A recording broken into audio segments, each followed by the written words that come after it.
I'm so excited. I'm sure you're wondering why. It's the end of the week, you guys. It's not easy. It's been a stressful week for real. There's been traffic. They're repairing some roads, and my access to my house. I'm usually in this traffic, so while coming to work, while going back home is the same thing. So at least tomorrow I'm off. I get to just at least just rest. So. My guest is laughing at me. You guys, I look forward to the weekend. I look forward to it. It's a cold, wet Friday. Supposed to be a funky weekend, if you understand what I mean, right? So you stay home, enjoy yourself, relax, have fun, whatever it is you have to do, especially for those who have the means to do so. While some of us who are managing ourselves, we could just, sleep, hug pillow, drink small tea, chop gari, anyhow we want to, life must continue. All right, welcome to the Evening Rush, where we get to look at issues across Nigeria's socio-economic and political landscape, right here on Voice of the People 90.3 FM.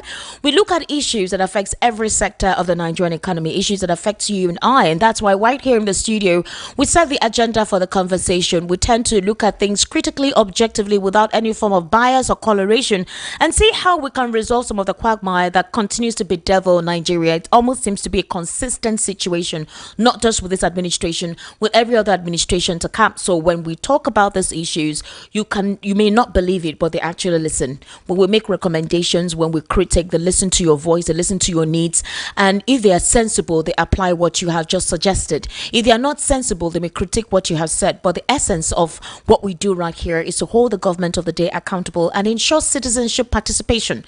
That's what it is. Now, do you know that insecurity is still the order of the day? The administration of this government, that is the government of the day under President Bola Ahmed Tinubu, even if it did not prioritize security as one of his repos or strong points, during his campaign, but the situation with insecurity has continued to bedevil every aspect of the nation. It's not just isolated to certain regions, all right? It's been happening across. So women have blocked or staged a protest in Benue State by blocking the toll gate and causing gridlock. The women are protesting against insecurity and the incessant killings in the state. That's not the only thing that happened today. In Makurdi as well, some security operatives along with headsmen today, they were in a fistcuff. They were like in a back and forth with guns and machete. The situation became worse because a resident who saw some of these armed headers who allowed their cows grazing on a particular cultivated farmland, they alerted the security operatives, and while those ones were approaching without even trying to dialogue with them, those armed headers opened fire, and then it was a back and forth, and they had to even call for reinforcement. So it's quite unfortunate that we continue to experience this. So what is the government of the day intending to do? Is there a special task force that has been put together conscripted to these volatile regions? For Caleb Moftwang, hopefully we've not really heard of any recent development in Plateau State, but he has alleged that it is politicians who are responsible for this, especially the elites amongst the community members, that are the ones responsible for the insecurity in the country. So while this is ongoing, Nigerians are complaining of hunger. They say that there is high rate of unemployment. They also complain of the fact that the government of the day has refused to continue in terms of administering proper governance, all right? So in sectors like infrastructure, healthcare services, economic development plans, institutional revitalization and refurbishment, they're saying they are backward or too slow in that. Others are actually saying, Nigerians, calm down. This man made this country in a mess. The previous administration literally left it empty, and in 2 years there is no magic that can be performed. While others say that if there was political will, as the president had declared he would set the ground running, a lot of changes ought to have occurred. But the big question is, those who are meant to ensure that those are the grassroots, feels the effect of governance, what are they doing? How fast are they working? And why is the federal government not calling them out to perform their responsibility? Because you hear people every day complaining about the state of the Nigerian economy and the cesspool of corruption, the brazenness, the arrogance of these terrorists who continue to exacerbate and cause volatility in several regions of the country. Meanwhile, while the Nigerian security operatives are trying to stem the tide of insecurity and try as much as possible to purchase weapons to fight these individuals, the lives of Nigerians are literally on the chokehold. And the question is, at what point will this whole situation be abated? At what point will the federal government realize that it is a state of emergency when it comes to security? Okay, so another interesting thing to also consider is the fact that the political trajectory in Nigeria is also the most talked about. The recent convergence of certain members in the coalition, and a lot of persons are actually, some persons are happy with the coalition, some persons are not happy with the members in the coalition. I want us to really take a brief listen to Dumebi Kachuku, where he called out this particular coalition, what he said as to how these individuals called him at first and what they said they wanted to do. And this is basically why he does not agree with that. He doesn't believe in the genuinity of this set of persons who are members or management level, like, or leadership level of the coalition. So let's listen to Dumebi. By threatening, by blackmailing, by saying all sorts of things, it will make us change or move our position. You are making a big mistake. Dumebi Kachuku is the last person who you can threaten. Okay. Yeah. I am hearing. Good question. I said this yesterday that late last year they approached me concerning this this coalition.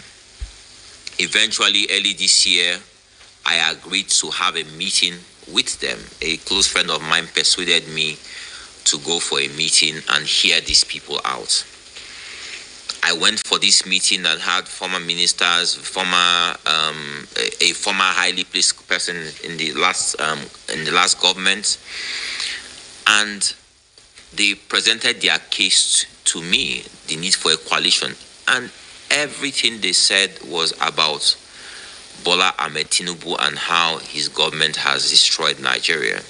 And as is typical, Nigeria, the what is in the minds of everybody is government is this, government is that, you know. But I had only one question, because in opposition, you have only one ambition: for you to be the ruling party.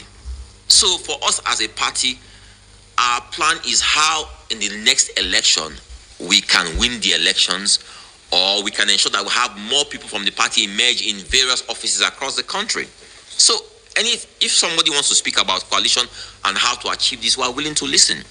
But I had one question, and my question was this: seeing that we just finished 8 years of President Buhari, and that President Tinubu is in his first term, and that you people here, you old politicians, that you practice a politics of north and south, of religion, do you agree and accept that if there is a coalition, that the south is in their first term, and that the south will produce the flag bearer of this coalition?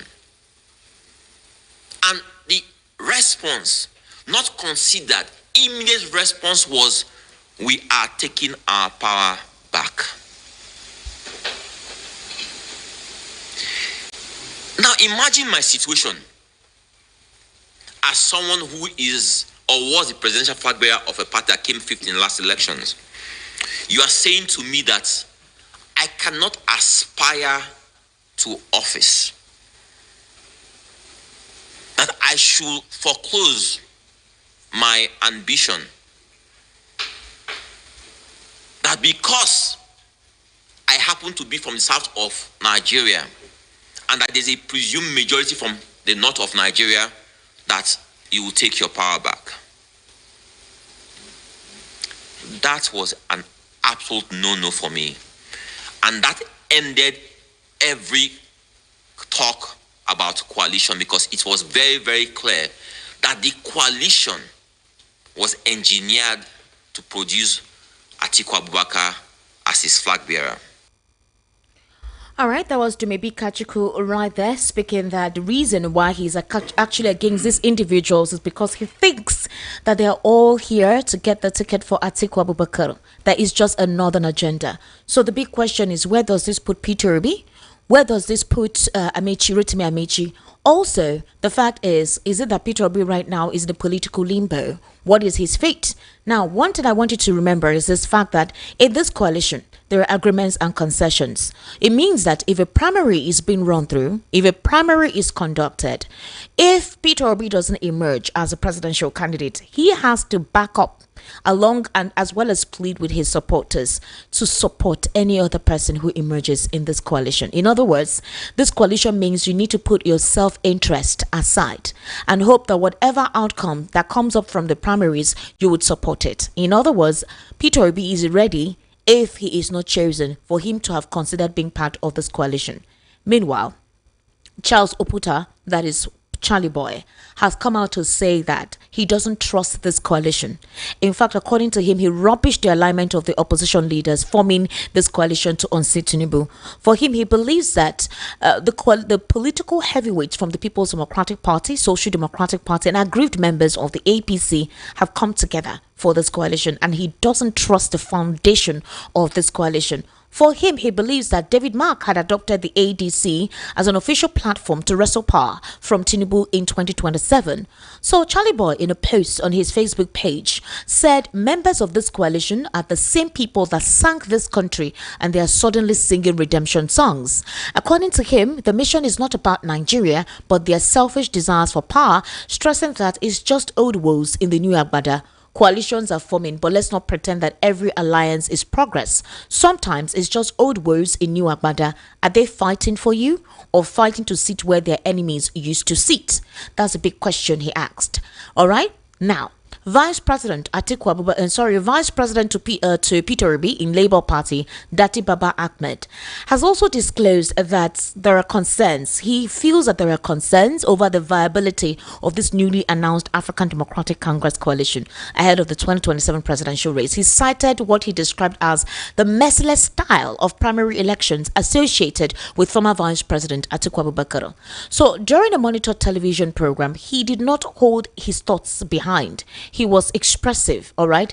He said that although the coalition brings together key political figures, including Atiku, former Minister of Transportation, and, former Governor of Kaduna State, but for him, Obi's performance in the 2023 polls, where he emerged third with over 6 million votes, gives him enough credibility to lead any alliance as his presidential candidate. According to him, the beginning of good governance is if you run good primaries. He expressed skepticism about the fairness of the internal selection process, especially with political figures like Atiku and Amaechi in the running. And remember that Amaechi too, on a Monitor television program during an interview session, disclosed his own intention as well to run for one term. So the big question is this: where does this place your favorite principles?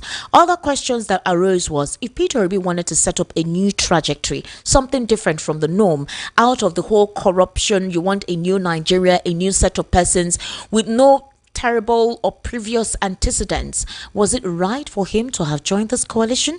Did he consider properly those who stood behind him in 2023 while he decided to join this coalition? And if this coalition, according to a lot of persons who feel it's all for personal interest, disappoints him, does that leave him on a political limbo? Because after this 4 years, Peter Obi said by 2031 he will not be running again. In other words, his political career will be over. He may just become a political advisor or an elder statesman.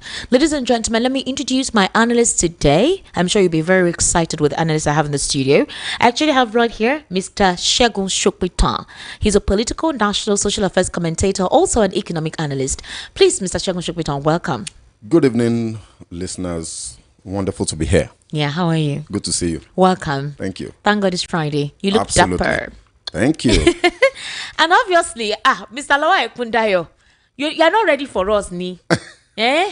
Mr. Lawal, you don't leave the match. Mr. Lawal likes match. You do have to rat him like that. He likes match. You have to rat him out. After peace, the next thing is match.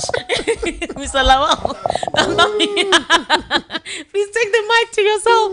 I'm analyst today in the studio is Mr. Lawal Ekundayo. He's a political, national, and social affairs commentator. Mr. Lawal, welcome to the Evening Rush today. Thank you. How are you? Fine. There's lights here. Yes. There's electricity. We don't have now for over like close to 2 weeks now. Why? What happened? I don't know. What is the explanation? Do they give us explanation these days? No, I mean, they will, at least they will send. They will. Send all their explanations. Wait, is it rain? That transformer? What's happen? That's what I'm saying. Eh. That they are tired of giving us explanation. We are tired of this. They are even tired of even giving us explanation. So for 2 weeks, no they just electricity abandon us. and no explanation as to why you're in darkness. What area is that? Did you say Oshodi Solo now? Oshodi Solo, Mafoluku. What is it under Ikeja distribution?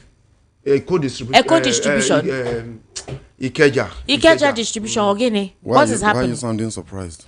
Why am I saying for 2 weeks? There should be are they repairing? If you are repairing something, do quick. Is it Band-Aid? I don't know. Are you people in band? No, I'm buying them. What is which brand is band? No light. That's where we are. You're not in the band at all. You're in the choir. So we just see that we are just praying until they move us to the band that we have. I beg you, Ikeja electricity. Abi, yes, I beg you, in the name of God, bring light, Oshodi Solo and Mafoluku access. Ajao Estate. I don't know what they did to you. There are businesses there. There are a lot of businesses in that axis now. Abi, Biko, I beg you. Fuel is expensive. You cannot leave people in darkness, especially in a very economic hub as that axis. People should be respecting yourself. Be respecting yourself. Oh, don't allow Mr. Ikundayo to remain in darkness. Mr. Ikundayo, welcome. How are you? I'm trying. You're trying. I'm trying. Why? Is it because your favorite club you know me? No. It's because I am here. There's electricity. Okay. All right. Well done for that. Welcome. I asked a very important question before I introduce you guys. What is the fate of some certain members in this coalition? I'm going to start from there before I move on to the protest in Benue State. I was with Barrister Darlington yesterday. Barrister Darlington is of the note that since Atuku was the one who actually put this convergence for the past 18 months, that it's not surprising to know that he could be the presidential candidate. Okay, or he's obviously that he has an interest in the running. He has not officially come to declare his interest yet, but Peter Obi has, Rotimi has. So, and a lot of persons feel that this coalition, they don't consider Nigerians at all. It's them. They feel that they've been sidelined. They have become redundant, old, retired politicians in the polity, and they are looking for a sense of significance. And so, since a lot of Nigerians are not happy with the administration of the day, they decided to come together. For Ralph Aregbesola, some of the Southwesterners are shocked, or they're like, "How would you do this to your brother?" Considering the fact that you guys were, very close. This is an ultimate betrayal, and that some of the aggrieved APC members who are a faction of the CPC, part of the CPC, and these were the persons who worked strongly to terminate the emergence of Bola Ahmed Tinubu. How would you consider this whole thing today, considering Dumebi Kachiku now, who is now saying that it's a faction and not the entire ADC, it's a faction, and that he's going to work tooth and nail to ensure that he protects his own people, and that these people that came to hijack it have don't have the front runner in this. So where does this put the people, the supporters, and those who are really looking at the coalition to be strong enough to unseat Tinubu? Okay, so let me start with Dumebi. Okay. I remember the role that he played in 2023. Okay. And how he worked through the back door against the candidacy of Professor Kingsley Moghalu. And that for me was an eye-opener. I had, prior to that time, seen him as next gen, this new breed politicians. But that incident taught me very quickly that, it's just another one of them. He's younger, but, the reason he's doing this, I think is best known to him. I don't think it's about the people. Now, so whatever he's saying, he's an insider. So we do have to listen to what he's saying and give some sort of credence to it. But I'm not particularly impressed with his antecedents, and I will take everything he's doing, not what he's saying, but what he's doing, with a pinch of salt. I don't think it's about the people. Now, the coalition. Look, the best way to predict what a person will do in future is to look at what he has done in the past. All right. And I look at these characters that have come together, and I am struggling very hard to believe and accept that this coalition is about the people. Okay, you too. You have the same doubt. Absolutely. These characters, and I call them characters because that's what they are. These are the people. Look, Kachuku on that one. Maybe Kachuku on that note, he's absolutely correct. That these guys are the undertakers that buried Nigeria and left us where we are today. They've been a part and parcel of the problem, every single one of them. So how can this coalition deliver the Nigeria that we are all praying for, that we all know is possible, but that, so far, the politicians have worked very hard and actively against the emergence of? How can this coalition be about the people? For me, I honestly, it will be very foolhardy. It will be very unrealistic of us. We'll be simply be clutching at straws to think that, because these guys are some sort of heavyweights in their own small spaces, if they come together, they can remove the APC and the presidency of Tinubu. Okay. Now, the question that I would like to ask Nigerians is, what exactly do we want? Do we want to get rid of one and replace it with another, or do we want a Nigeria that can work? If we just want to say, we don't like Tinubu and he should go, maybe the coalition, because the APC is obviously worried. You sure? Absolutely. But they come out to say that they're not threatened by the coalition. That statement in itself is a sign that they are worried. If they weren't worried, they would simply ignore, right? So if you look at what's happening on social media, you will see that the denizens, the APC minions, they're all out there and they're working hard to discredit all of this, So that's an immediate sign for you that the APC takes this seriously. All right. Right? So APC recognizes that these people can remove them. These people, if they come together, maybe they can remove the APC. Okay. But then what will they replace it with? Can this group of people, can they deliver the policies? Can they deliver the legislation? Can they deliver all of the programs that will result in a Nigeria where Mr. Kundayo will not face what he is facing right now? 2 weeks without notice, nothing, no power, and nobody is taking accountability for it. Can they deliver that Nigeria? Can they tackle the vested interest in the oil and gas sector? Can they put their foot down and stop oil theft? The 400,000 barrels of oil that we are still losing till today in the oil sector, can these people come together and say, we're going to tackle this now, we're going to put an end to it? Exactly. Can they stop what is happening with Dangote, where Dangote is striving hard, just a local private investor, put $23 billion down to give us refined petroleum products, and yet he's fighting the battle of his life, from the battle that he has never fought in all of the other businesses that he has succeeded at.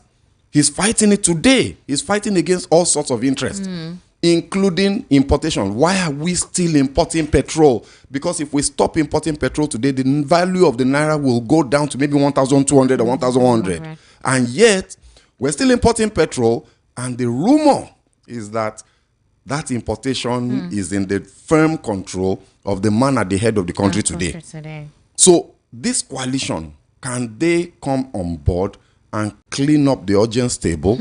Do they have the moral high standing to be able to fight those battles that must be fought to save this country? And I look at them one by one. I can't see any one of them. Is it Amaechi that is going to fight vested interest? Is it Atiku? Is it Aregbesola? Aregbesola is in this because he has fallen out with his good friend and long-time partner Tinubu. So you have that note too. Of course, they've fallen out for a while now. So the CPC faction of the APC that is disgruntled and have been played out of reckoning, they're in this because they want to take power from Tinubu. This has nothing to do with Nigerians. So I'm struggling. I can't embrace this. I can't embrace it. Do you think Peter I'm a Obi bit consulted? askance. Do you think we were here together last week. You also voiced your support for this coalition, even if we hadn't known yet precisely who would be the leaders in this coalition. And you were of the note as well. You advised that Peter Obi should join this coalition. No, I didn't. You said he should retain his Labour Party. People were fighting with me. Yes, you're over very my right. opinion on this. I think Barrister Darlington is the one who believes that in this coalition, Peter Obi should be part of the coalition, but should run as a vice to Atiku. Just imagine that. Now, he believes that the idea is anything you can do to unseat this government, and that with Peter Obi's relationship and influence, he could influence. Both of them could have the same ideals and agenda and goal to lead the country in the right direction. And after the first term, the next term, right, there'll be an agreement where Atiku will support Peter Obi from 2031. But now, which is another problem, Peter Obi has come out to say, I don't think I'll be part of politics in 2031. I'll be old by then. If at all I want to do this, it is now.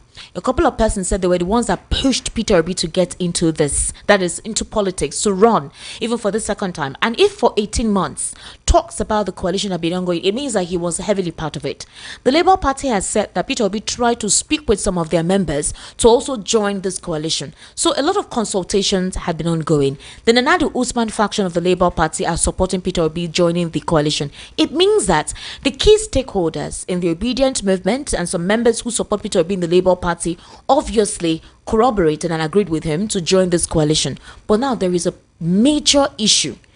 Okay, let's say at some point the Dumebi situation will be resolved. They'll come to an agreement. Certain, will I say, what do they call this thing? Compromise will be made, and then they move forward. But now that you have an Amaechi wanting to run in the race, a Peter Obi wanting to run, and a primary is conducted, and the obedience are like, anywhere Peter Obi goes, we go with him. What if he doesn't win that ticket? Again, remember that they intend to run clean, clear-cut primaries, all right, without any form of divisiveness or personal interest. Everyone has agreed that whoever emerges would actually take it. It now depends on people lobbying themselves. Now, I don't know if Peter Obi can be able to, it can be desperate and very convincing enough to allow some certain persons, especially from the northern clan, to support him so he emerges in the primary as a presidential candidate. We already know Atiku and we already know Rotimi. These are juggernauts, right? Now, that's aside. Secondly, if eventually he doesn't emerge, will the obedience be this enthusiastic to also support whoever emerges? Because Datti Baba Ahmed did not hold back. He said he doesn't trust this coalition. He wished Peter Obi remained in the Labour Party and resolved the situation in the Labour Party. He said so. He said because as he sees things now, the primaries in the coalition will be very merciless. But whoever, so long as they do a credible poll, he has no choice. He will always support Peter Obi wherever he goes. So he will support whoever emerges. So what was the point if at the end of the day, Peter doesn't emerge as a presidential candidate? What was the point of joining this coalition? Well, I mean, first of all, I think we need to agree that Peter Obi is not necessarily the Messiah. Okay. And, we have to concede that it's not that there's only one person in the world that can take Nigeria to where we need to be. That said, you have to look at all the other characters in this coalition and you wonder, who else? Given his antecedents and his track record in Anambra State, given the things that we heard him say, the things that we've seen him do, I don't think any one of them holds a torch to him. They don't come near in terms of, as far as, there's a limit to how you can say a politician in Nigeria is clean. All right. But I think among them is probably the cleanest, right? So, look, let me tell you, if Peter Obi does not emerge as the candidate of the coalition is dead. Now, how are you sure about that? This is my opinion based on my reading and based on what I know about the obedient movement. Let's not forget, look, in fact, look, what I'm seeing now with all of this coalition thing is that we're playing into the hands, Nigeria, yes, we're playing into the hands of the ruling party, and I said it before, and people were getting angry at me. Look, they will likely coast home to easy victory if this thing continues like this. Because the only force that can resist the political establishment is the people. The people need a rallying point behind whom they can deploy their energies. Okay. Today, that rallying point is Peter Obi. The people and Peter Obi versus the establishment. If the establishment now finds a way to divide the people and somehow, divide the votes, we'll simply see a repeat of 2023. Atiku, maybe, and the ADC people and all of that will take a chunk. Peter Obi and his obedience, whatever they do at the end of the coalition movement, will take some, and the APC will win. So for me, I think that I don't know how Peter Obi is looking at this, and I don't know what his plans are. But it's not looking pretty at the moment. At the moment, it's not looking good. I think that there has to be better strategization. A concession and an agreement, but the idea is let's just go through the normal process. We're going to run a primary and everything. Exactly. We promise we're going to give you a ticket, but let's just do it the normal way and everything. And then, but obviously the promise, because I'm wondering if all the consultation that was, it was last minute. The thing, Esther, is that politicians are they have this thing they call hubris. They are very egotistic. Okay. No politician accepts that by himself he can't do it. They won't. But if they were just able to drop their egos, they will see that what works best, even for them, and their attempt to grab power and capture states, which is what they're all about. Let's be honest. That the only way they can achieve it is for them, all of them, to step down and back this guy. Because the guy has an appeal that is wide, that is wide-ranging. So let Atiku, 78-year-old man, let him deploy for this person the full weight but he went of his machinery, of his infrastructure. Do you think Atiku would have gone all this way? Look, to stay behind as a statesman. Esther, so that when the person that emerges, he will know that I put him there and he will have access to whatever he needs access to. So, must he be president? Which is now my problem. Now, to having looked at all of this and say, let's even assume that Atiku now accepts and steps down. And puts his full weight behind Obi and tells his people, everybody within his structure, that this is where we're going, vote for him. And Amaechi does the same. El Rufai does the same. Aregbesola does the same. And Peter Obi emerges. How will Peter Obi run this country with those people backing him? You see, it's a quandary. Yeah. We're in a serious quandary. So for me, I'm just looking. See, don't look now a day now. If it's Atiku that will emerge, let him emerge. We will know that that's our president. We'll call him Mr. President, and we'll take whatever we see. That's where I am now, because I just don't see how this will play out positively the way it's going. All right. Mr. Lawal Ekundayo, let me come to you. The former presidential candidate and Nigerian activist Omoyele Sowore has eventually spoken about joining the coalition. For him, he believes that he cannot be part on a bridge that has been built and broken by the same people. Deji Adeyanju advised him, their friends, okay, why are you not part of this coalition? Why are you not joining this coalition? Try and join the coalition. Think about it. If the idea is to change Nigeria, be part of a system that will change the system you complain about on a daily basis, and that you cannot go at it alone. It's not something you can do alone. Yes, you actually appeal to a certain sector of the demography, but you need that national appeal. So why don't you join this coalition? And Atiku and Sowore vowed that he will not be part of the opposition coalition. According to what he said on the Monitor television program, he described the members of the coalition as country and destiny destroyers. He blamed the lingering dysfunctional state of Nigeria on veteran politicians that make up the coalition. For Sowore, he's arguing that the individuals that make up the coalition are recycled politicians from different political banners. That is same crop of persons that we don't want in the APC. They're just with a different banner, but they're the same crop of persons. And he says he cannot be on that kind of bridge. It's broken by the same people. Now, where are the young people? Where are vibrant young people who can be part of politics that can effect the necessary change? If you want to change the system, you have to start from the roots and not from the top to be effective. So what do you say to his ambience, to his perception concerning the coalition? My own is that Omoyele Sowore is just he just confined himself into his space. Okay. And he just found a space to be the only world that exists. The other space, there's no world there. That is the way he thinks. That's the way he's speaking. You see, he built a world around himself. That is his world. He doesn't want to look outside that world. He doesn't believe any other world exists outside that. And that is the way he thinks. And I keep saying that somebody who wants to rule a country, who wants to build an ideology that people will follow, doesn't think that way. Scientists who built the nuclear bomb, they were They were happy when they were building it. But when it killed hundreds of thousands of people, they were sad. They started working against the same thing that they upheld. People like Hastings, go and look at them. That's why they form the society that is against the building bombs and then that can massively destroy people. But they built it in the first place.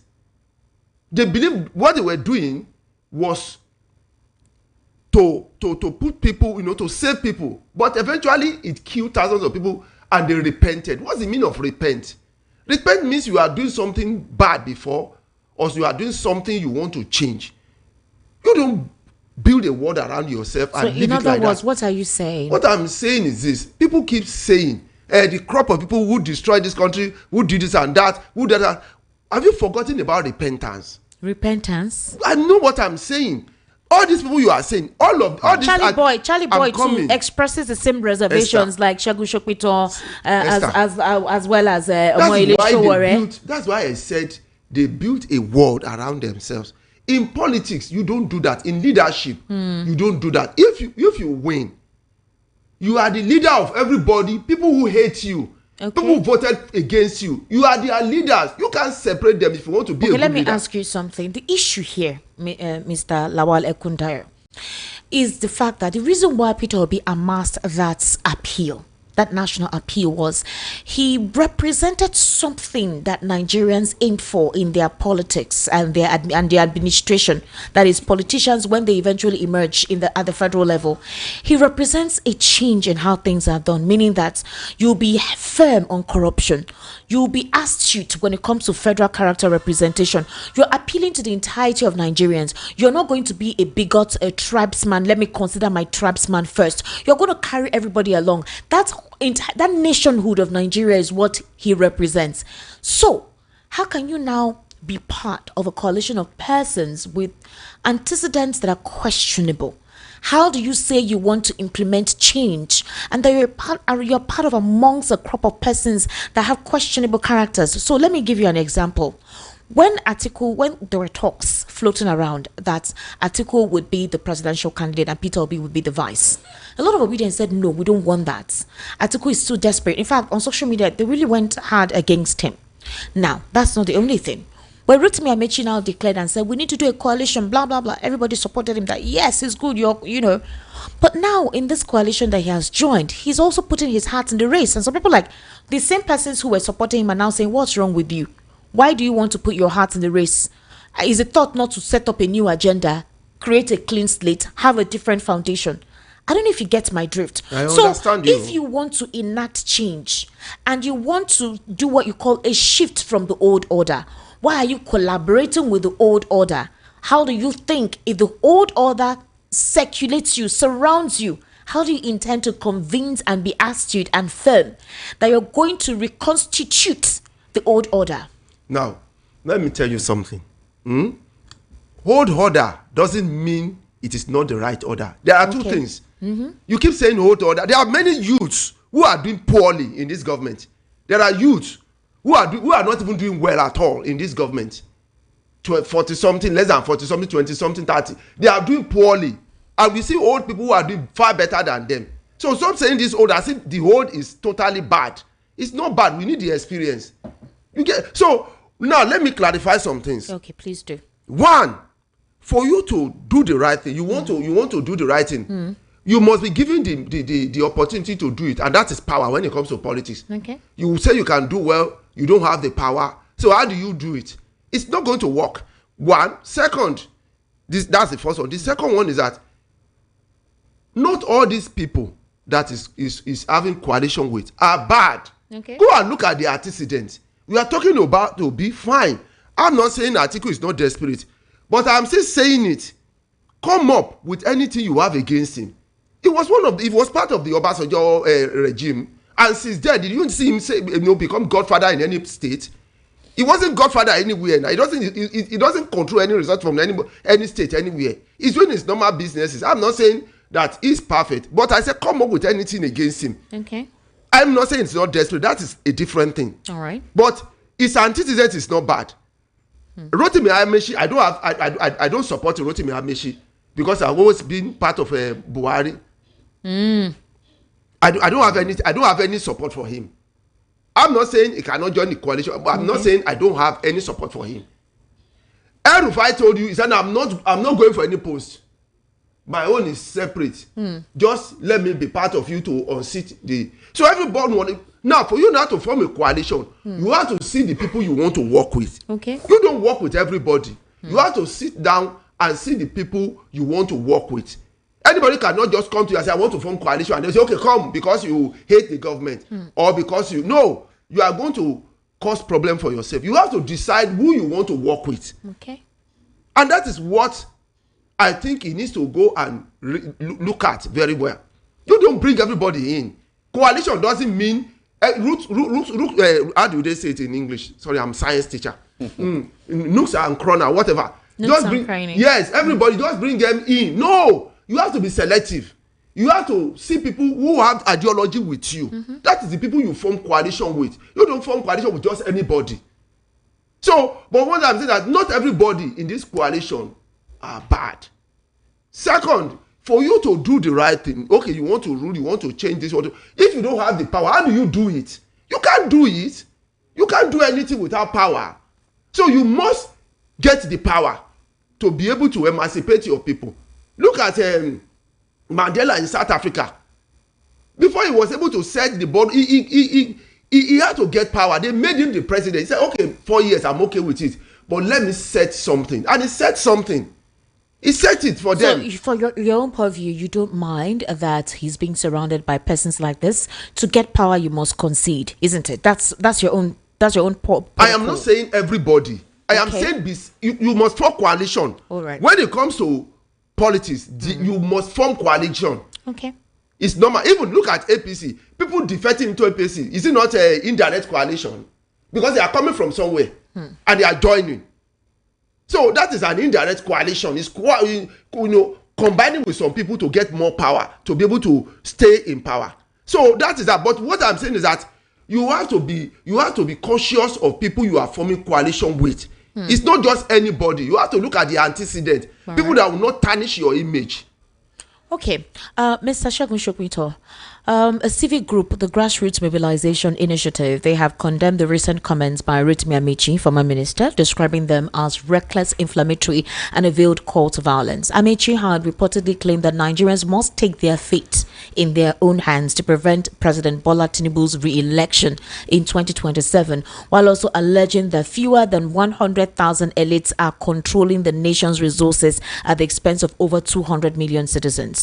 So on Friday, which is today, the National Coordinator Samaila Musa warned that Amaechi's remarks pose a grave threat to peace and stability of the country and called on the federal government to arrest a former minister. Okay, this is not the first time Rotimi Amaechi actually talked about Nigerians taking their fate into their hands. He made reference to when he also organized a protest earlier, and how they used to be very radical. President Bola Ahmed Tinubu in 2012 did the Occupy Nigeria protest, where he called out INEC, called out the National Assembly, called out the president of the day then, and actually said, remember, in 2015 as well, they also wanted to establish a shadow government. So he was brutal as an opposition. What did Tinubu do then that is different from what Amaechi is doing now?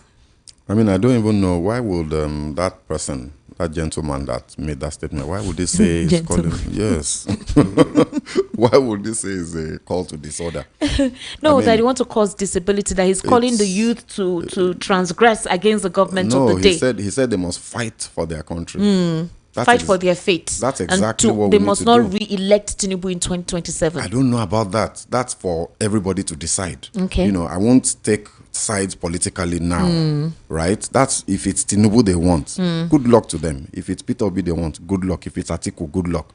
But I know for a fact, if it's Ekundayo, Lawal, and if it's Segun Sokwito, it is vice. Good for them. But why did Rotimi Amaechi mention Tinubu? Yeah, it's politics. That's what we're saying. The coalition is not about you and I. Okay. The coalition is about access to the booty, to the loot, to the treasury, to the cookie jar. We can call it all sorts of names. That's what the coalition is about for me. So I'm saying, with regards to that statement, Amaechi is absolutely correct. We are not going to get a Nigeria that works for Nigerians. Not a Nigeria that works for politicians. See, I think sorry to quickly digress. Nigeria is working. Let's not make that mistake. Okay. Nigeria is working perfectly as we speak today. But it is working perfectly for the people that designed it the way it is. For them. It's working for them. You know, the people that have state capture, weaponization of illiteracy, weaponization of poverty, weaponization of religious and tribal bigotry, and all of that. Nigeria is working. It's brilliant for them, right? But if we want Nigeria that will work for us, we have to fight for our fate. Nobody gives you good governance a la carte. Quoting the president and rephrasing him. You've got to fight for it. You've got to grab it and run away with it. Good governance. Nobody's going to give it to you on a platter of gold. Nobody's going to give it to you a la carte. So what Amaechi said is absolutely correct. We need to stand and fight. During the elections, if it's Peter Obi you say you want, cast your vote for him. Make sure they count that vote and make sure what is transmitted is exactly what you people did in your polling unit. Don't go home. Don't go and press thumb and then go home at 2 o'clock. Know that the journey you're just halfway through after you vote. You still need to go to the rack, the area collation center, and ensure that your vote is transmitted, not just counted. In the days of ensure your vote is counted, it has passed. You need to ensure your votes are transmitted as you voted them. So it will take a lot of sacrifice, but that's the kind of fight we're talking about. If you want convenience, and don't forget, movement will be restricted during that time. So you can't drive, which means you go to waka. If your rack is 10 kilometers away from your own polling unit, go there. How many minutes walk is 10 kilometers? Maybe 1 hour, maybe 2 hours. Take that leisurely stroll, carry a backpack, put water, put biscuits, and trek and go and make sure they transmit your vote.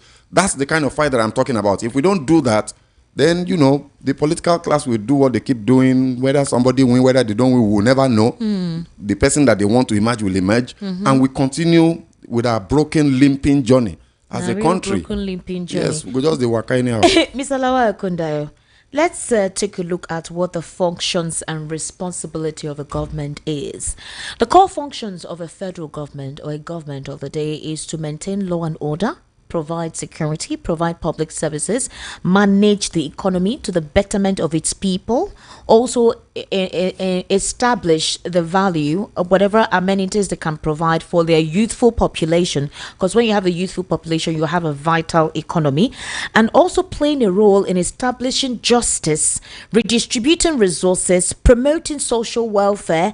Essentially, governments create and enforce laws that protect their citizens and work to improve living conditions for all. So if this is the core responsibility of a government, is this government are they redistributing resources? That's one. Are they providing public goods and services adequately? 2, are they also providing national security and defense?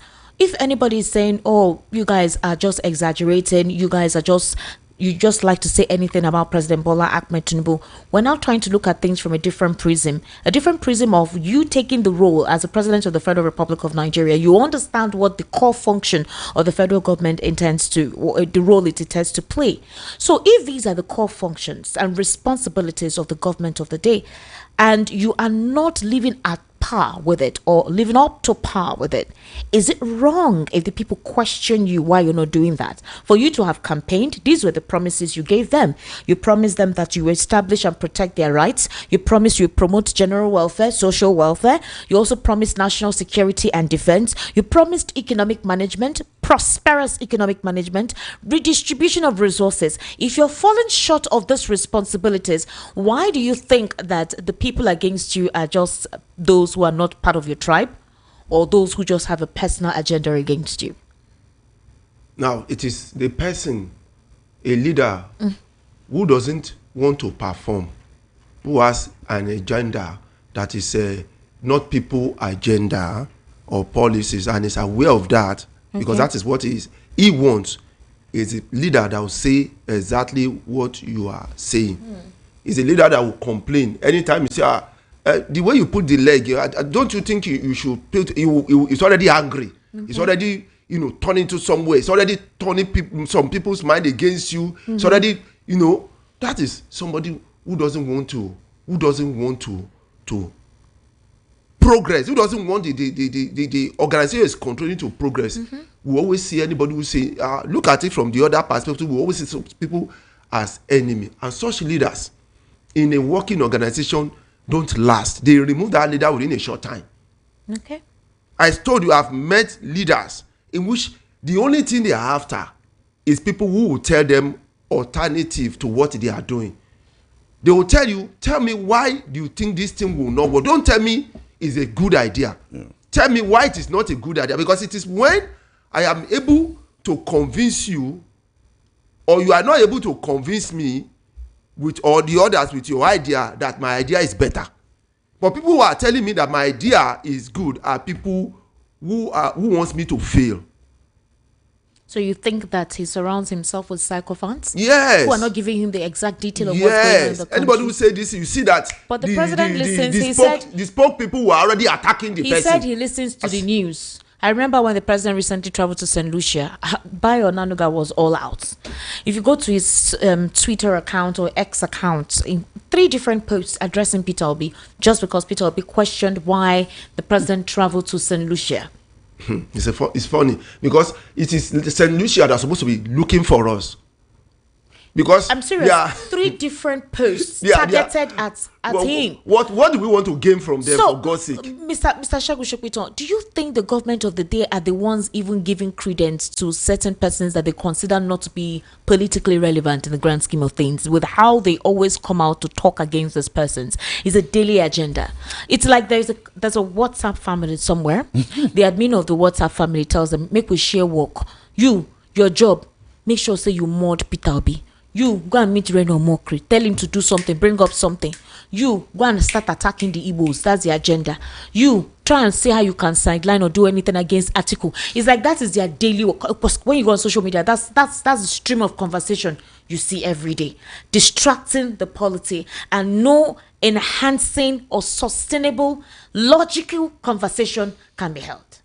I mean, I listened to, so when Peter Obi, brought up this issue of St. Lucia and all of that, I mean, it's a no-brainer. Okay. The Nigerian president has no business going to St. Lucia on any kind of thing other than a vacation. Okay. If he decides that St. Lucia is a beautiful beach and there are beautiful girls there and he wants to go say hello to them, I mean, by all means. Okay. And because he's president, he can even do it on our bill. Okay. Nigeria will pay. Go and do holiday. But to tell me, at this my age, and it's an insult for the president to tell us that they went to St. Lucia to go and establish diplomatic ties. Something cultural, something historical culture, economic gateway into the Caribbean. Those absolute balderdash that Onanuga reeled out. It makes no sense. All you have to do is on Google. St. Lucia is smaller than Mafoluku. No, I'm not kidding. Yes, now 190,000 human beings in that island. Lump all of the Caribbean islands together. Okay. Less than 1.6 million.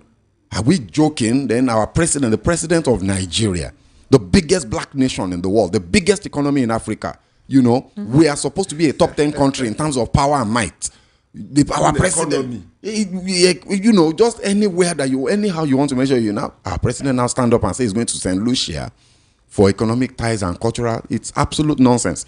So when Peter Obi said what he said, it was just simple logic, right? Yeah. And then Onanuga and co, they came out as usual, attack dog. I watched one guy, obviously part of this thing that you spoke about, commissioned agents that come out with agenda. Yes. Sounding very intelligent in a video that was shared by one of their attack dogs. So as soon as I saw who shared it, I knew, okay, this is so. I just listened with rapt attention. The guy was now trying to justify from an economic perspective why Nigeria needs St. Lucia. I had to respond to the tweet. I tried to stay out of those things, but I had to talk like, how does this thing you are saying make sense to you? It makes no sense now, Oga. If you must lie, at least lie with some sensibility and brilliance. Any other person can be able to logically don't tell lies that are so stupid that, so sorry for the bad word. So the point is, yes, this administration by Onanuga, Buhaya, Reno, the unofficial one, and the rest of them, they actually do give credence to certain voices that maybe would not have gotten any attention, if not for them. In the way they attack dissenting views and contrary opinion. Any leader that means well will insist, just like I think it was Mr. Ikunda that was just saying it now. You will demand for the I want naysayers around me.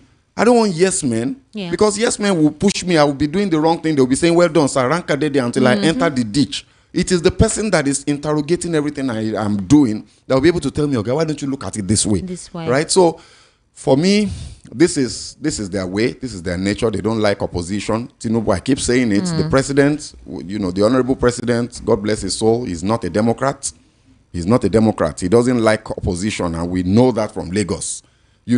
When it's time for local government election, when it is time for House of Reps, Senate, one human being is the one that determines who the people are that will fill those positions. Yes, how can that person be a Democrat? Some of the CPC members said so. They said that how can he be a Democrat? There's no democracy within the party. There's never been democracy in APC. They install persons and they beg you to step down your ambitions. Esther, they would reciprocate or give you something. From when it was AD to when it became ACN to when it became APC, and the part of APC, the tendency that is the Bola Ahmed Tinubu side of it, has never been democratic. Never.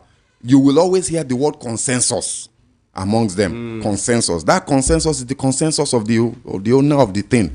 Right? So for me, the president is not a Democrat, and it shows in how his people now fight opposing views and start insulting people. And it doesn't augur well for a good country that really means business about growing. Listen to what they're saying.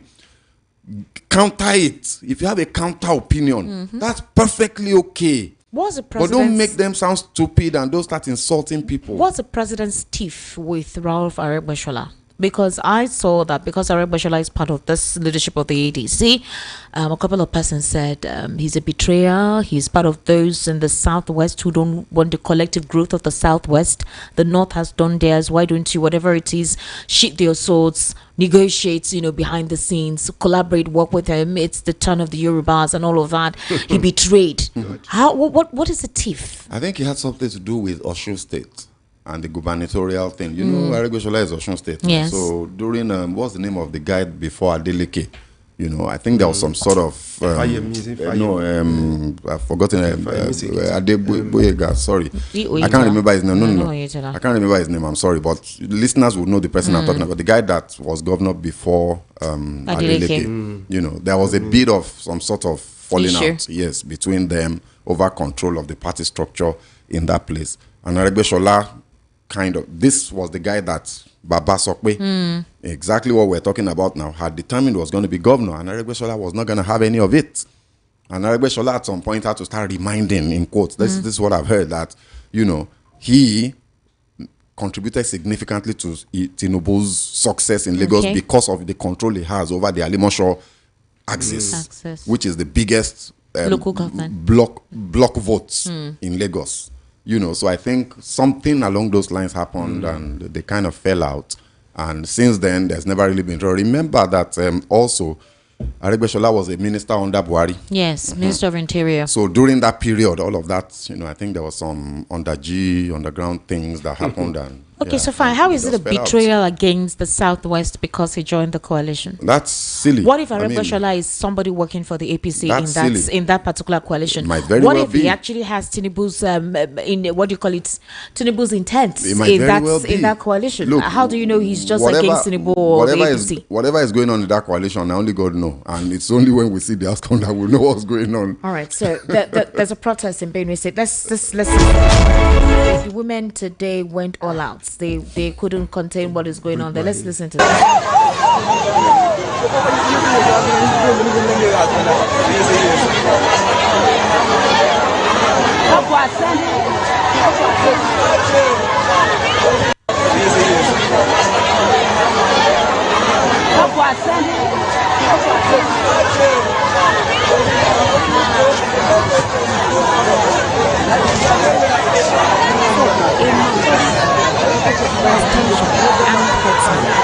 And security operatives near the Agan toll gate in Agan Council ward of Makodi local government area. Suspected armed herdsmen reportedly ambushed security personnel who were responding to distress calls from locals. So what happened? One of the locals saw where these armed herders took their cows. They were grazing in one of the cultivated farmlands. They called them, and those ones came, and before they even arrived, as they saw them, they just opened weapons on them.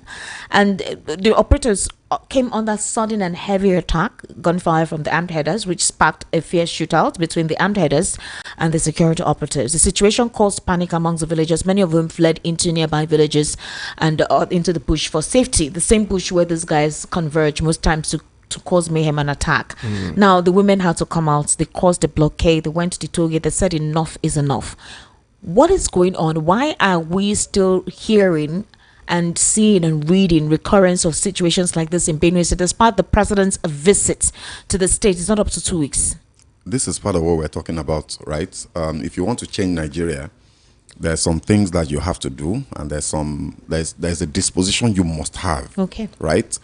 What is happening in Benue and in the entire Middle Belt is, it makes no sense. The only explanation you can give to this is that it is being fomented and sponsored and directed by people in power, people that with access to the highest echelons of society in Nigeria. And that to stop it, you simply need to call those people to order. And because of who those people are, this president and the one before him and the one before that have been unable to do that. Look, first of all, let me correct my understanding, right? That incident that you paint is part of the problem of what's happening in that place, because the people that go to, and if you apply some sort of logic to this, you see that, it makes sense what I'm saying. The people that go to kill, they are not herders. Please, just listen to this carefully. Okay. They are not herdsmen in the simple term of what a herdsman is. A herdsman is somebody that herds cattle and moves them from one location to the other through the bush, and they're feeding or whatever, even if they're not moving. But his job is to herd cattle.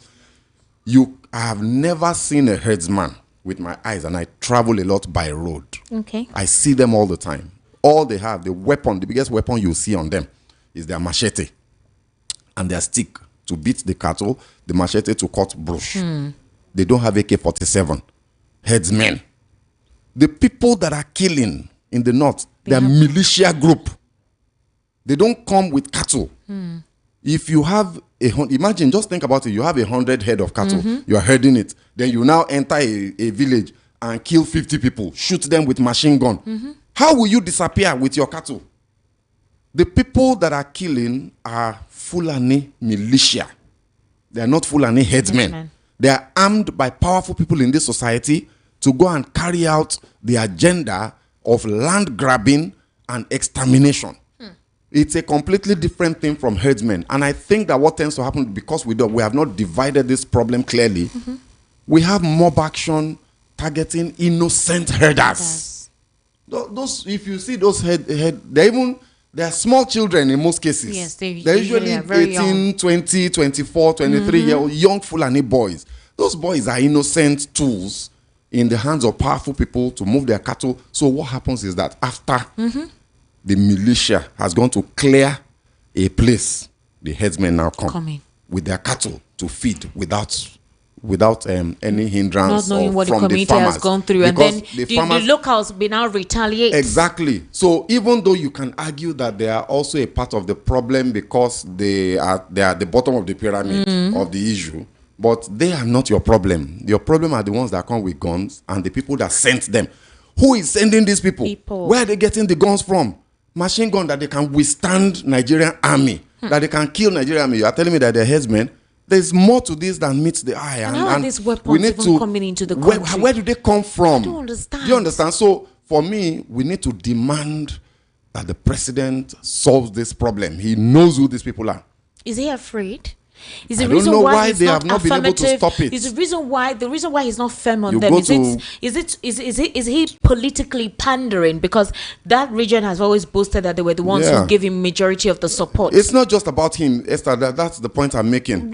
What did Buhari do about it? Mr. Shegun, no, obviously a lot of persons already knew what the agenda of Buhari was. Certain persons were in charge of the government, not even Buhari. Without his most times he would tell you he never knew what was going on in the country. So we knew that those who were behind or along with him in his cabinet, they were the ones with the agenda and they were executing. Buhari was a figurehead. In this particular instance, President Bola Ahmed Tinubu has said over and over again that he doesn't have anybody controlling him. He has no cabal telling him what to do. So my question is, like I said, when the president was going to emerge, when the first thing the hope I had in mind, let me use this, I'm not meant to put in my own input. The hope I had in mind was, you see this insecurity, this man will resolve it. That was the hope I had. I told you I didn't know him under his administration as the governor of Lagos State. I wasn't in Lagos, so I knew nothing about him. But I was very certain he will work when it comes to insecurity. That was my hope. So what is going on? Is it the fact that he's trying to mellow? So that while he's negotiating with these guys, they will support him. And then maybe when he now eventually, if he wins in 2027, he will now bring the gavel down. But if you're waiting till then, that means a lot of Nigerians would have been killed. They would have died. So my theory is this, Esther. What is happening requires somebody that is clean. The president is not clean. I didn't say so. I said what is happening is that I'm just asking. I said what is happening requires somebody that is clean to fix it.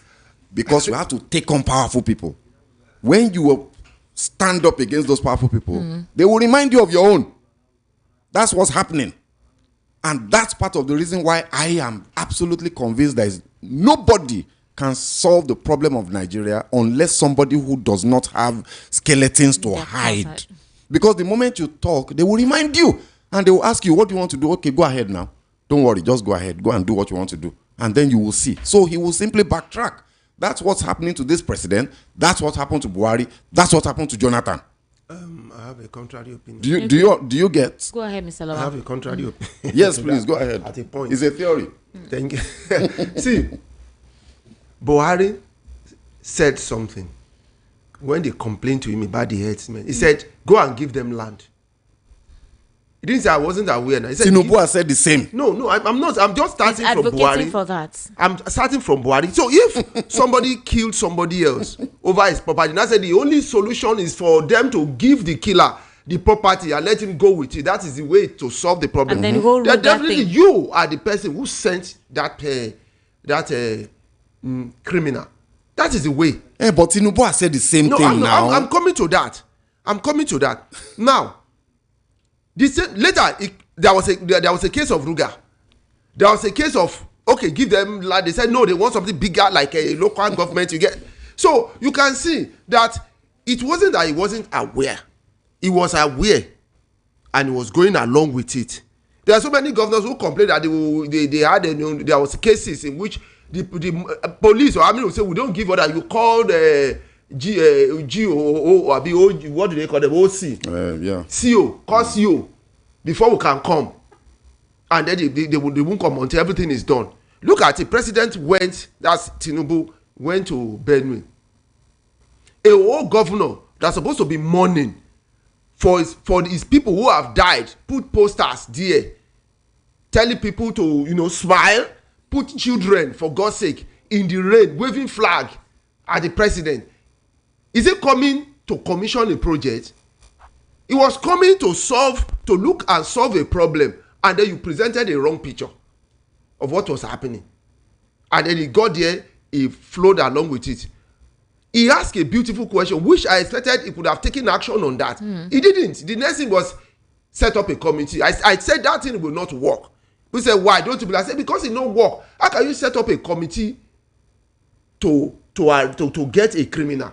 Do you see police? So Now, the reason why I asked that question about this is if the government of the day has fallen short of its core functions to the people, is it wrong if the people are desperate looking for anybody so whatsoever that can represent their interests, even if they have to agree with certain persons that they may not prefer just to unseat the government of the day? The reason why I'm saying so is this, Mr. Lawal Ekundayo. You know Shetima, there are talks that the president may actually dump Shetima and go for another person. They feel that politically Shetima is not being viable. And some persons are saying let the coalition woo Shetima. And Ganduje, he's no longer the APC chairman. Let them woo Shetima and Ganduje into the coalition.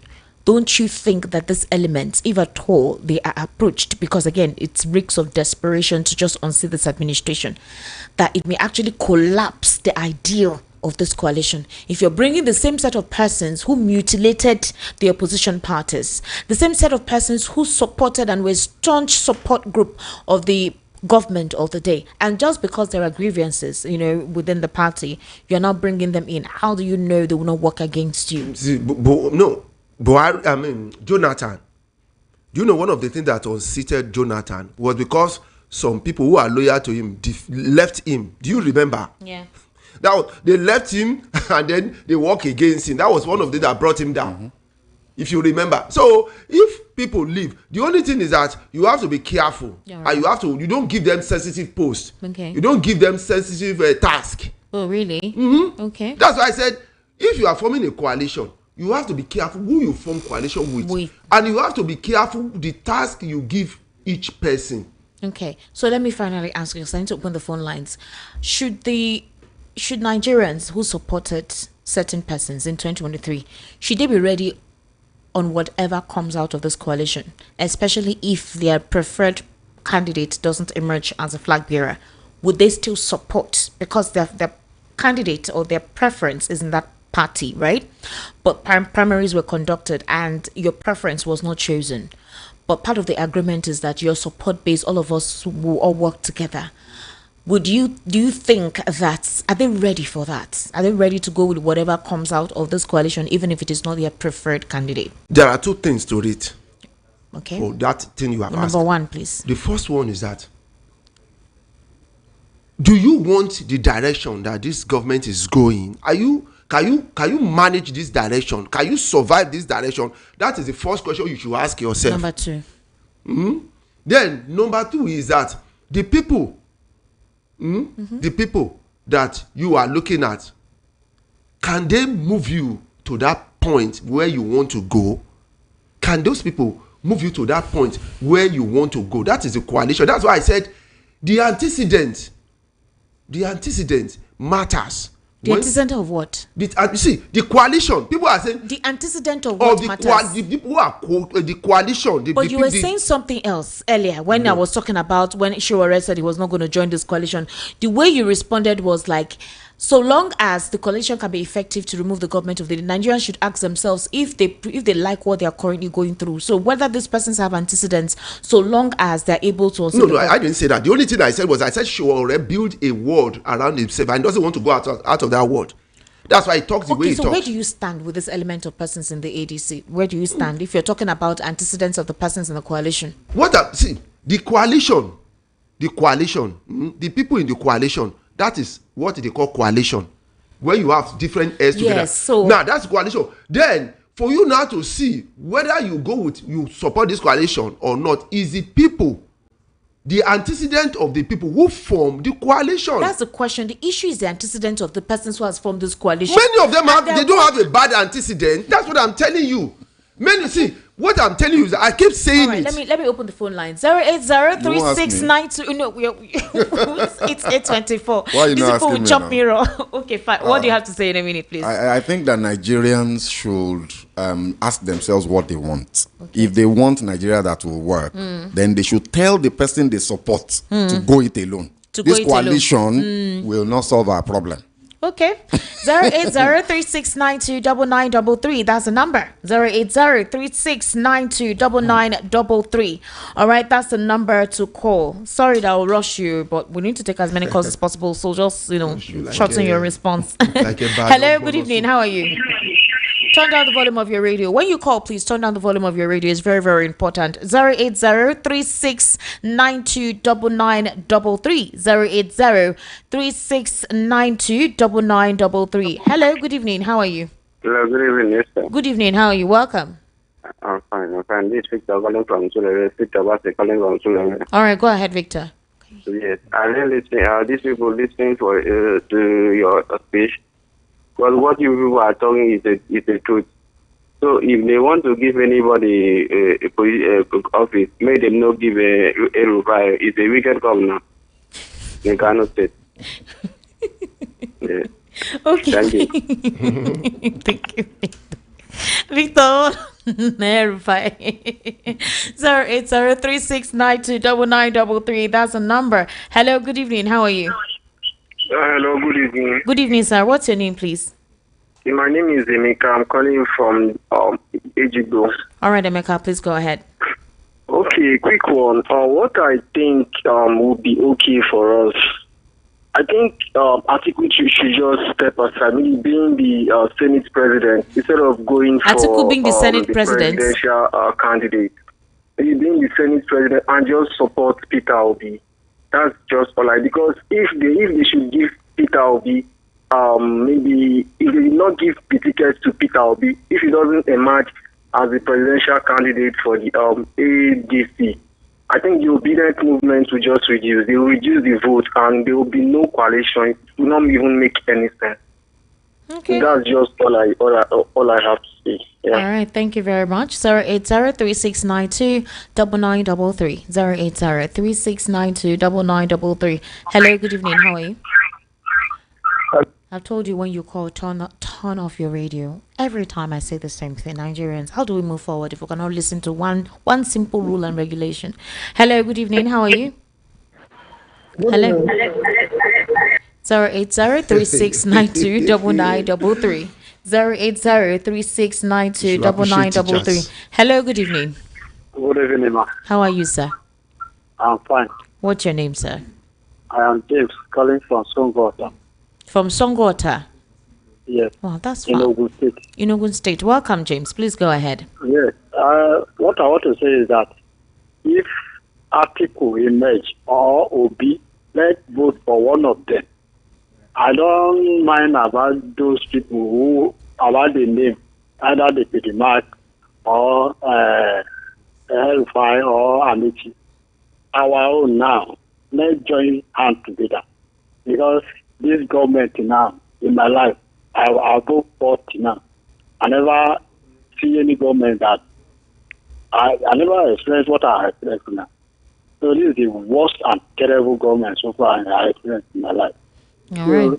Anything, anybody that come outside as a candidate, I'll vote for that person. That's my own opinion. All right, thank you for calling. 080-3692-9933.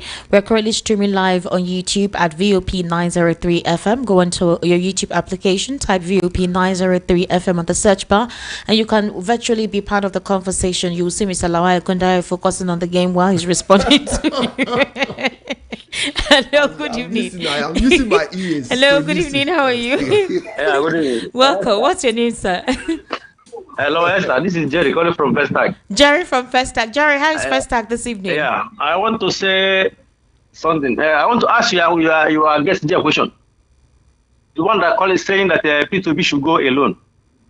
Peter Obi, how can Peter Obi win APC alone? How is it possible? Calm down, Jerry. It's not fight, oh. How is it possible that Peter Obi can win this APC alone? How is it possible? When APC win PDP, did the CPC or AC go alone? Can't you see with that alliance? Within this alliance, even within this alliance, are you sure that you can win APC? Even within this alliance like this. Now I'm saying that. If it's possible, even if it's possible that if we can see devil, if we can get devil in, if we can see devil, let's use even if we can get devil, I supported it. Let because in the end at the end of the day, you ask yourself, is either APC continue or something else? Do you want something else to happen, or do you want APC to continue? Because you saying that Peter Obi should go alone means that APC will continue in 2027. Okay. This is 100%. All right. If anything that made Peter Obi to pull out of this coalition, APC already is a win already. All right. Thank you. Thank you for calling, Mr. Shangshopito. Do you want to respond to him? Yeah, I mean, look, you want APC to go, Abi. I don't know if I agree with you, but it's okay. That's what you want. But the question you have to ask yourself, yes, I don't need to say what I feel about that. But the question that he needs to ask himself is, do you want APC to go and replace APC with just anything? Anything. Is it APC that is your problem, or you want a Nigeria that works? Okay. All right. To answer those questions. Hello. Good evening. How are you? Hello, good evening. Good evening, sir. What's your name, please? Macaulay from Mafoluku. Macaulay from Mafoluku. From Mafoluku. All right, Mr. Macaulay, please go ahead. Yeah, please. This alliance thing, it's a very welcome development. Okay. The problem needs is that the choice of the people. Because everyone now that wants Nigeria to succeed, they are seeking for Peter Obi. I think we should forget his ambition for now. He has tried it enough, and it's not working for him. This is the man everyone is looking for. If they should make that mistake not to choose Peter Obi as a flag bearer, please, they should forget it. You are campaigning for Peter Obi. Yes, of my own self. Nothing will make me not to go the way of Peter Obi. That's all. All right. What I want to say. Thank you for calling. 08036929933, 08036929933, and the number to send your WhatsApp messages to is 0817175638, 0817175638. That's the WhatsApp number. Hello, good evening. How are you? Good evening. Good evening, sir. What's your name, please? My name is Okoye Michael. Your name is? Michael. Michael. Location, Michael. So what? What's your location? Where are you calling from? I'm calling from a country area of the All right. Michael, please go ahead. Hello? Go ahead, sir. Yeah, in terms of this coalition, so my contribution is that coalition is really the alternative route to make a change in Nigeria. Okay. So the coalition needs the people to work with. Thank you. All right. Thank you very much for calling. 08036929933, 08036929933. That's the number. Hello. Good evening. How are you? Good evening. 08036929933. Please, again, when you call, turn off your radio completely. Turn it off. All right. Hello, good evening. How are you? Hello? Hello? All right, please call back. I think we lost our connection. Hello, good evening. How are you? Hello, good evening. Good evening, sir. What's your name, please? My name is Mr. Sunday. Mr. Sunday, what's your location, sir? Yeah, I'm calling from Ejibo. All right, Mr. Sunday, please go ahead. Yeah, I want to appreciate those two analysts that are with you there. Mr. Shogun Shokmito and Mr. Lawal Ekundayo. Thank you. Send my greetings to them. Okay. Then my contribution is that whichever way it goes, because it's not a one-man fight. Okay. People cannot do it alone. If by the end of the day, after their primary, either Atiku emerge and they choose Peter Obi as vice, to me it will be okay. Or if Peter Obi emerge and they bring another credible person as a vice, to me is okay. But the most important thing is that let APC go. Thank you. All right. Thank you very much. 08036929933. All right. We beyond the coalition, we talked about other issues. You guys are not mentioning it. We talked about the core functions of government. Hello, good evening. How are you? And the protest. Hello, good evening. How are you? Welcome, sir. Yeah. What's the name? Hello? Adam Oshiomhole is reported to have said that once you join APC, your sins will be forgiven. Okay. I want to know if the obedience have also forgiven those who have joined the coalition. Aregbesola, El-Rufai, Malami, and so on. Okay. Those APC people that have not joined the coalition, are they forgiving them? Just like what Ajay said, that once you join APC, your sins are forgiven. So anybody that joined the coalition now, it no matter is what they have done. Even if I mentioned if Wike should join the coalition now, will they forgive him all his sin? Okay. That's what I want to know. All right, thank you very much. Okay, obedience. So they're asking people questions. Say, all these guys now that you guys had issues with previously, but they're part of the coalition, and just because Peter Obi is there, are their sins forgiven?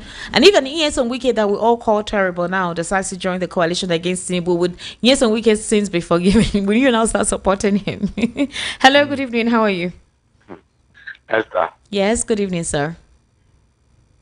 When you go on weekend. What's your name? What's your name? Why are you calling Wike? What's your name, sir? My name is Chukuma. Chukuma. Location, sir. Wike said instead of him being a member of APC, now APC is like cancer. Why PDP is malaria? So is he not inside cancer now? He's inside cancer. No, so don't talk about Wike.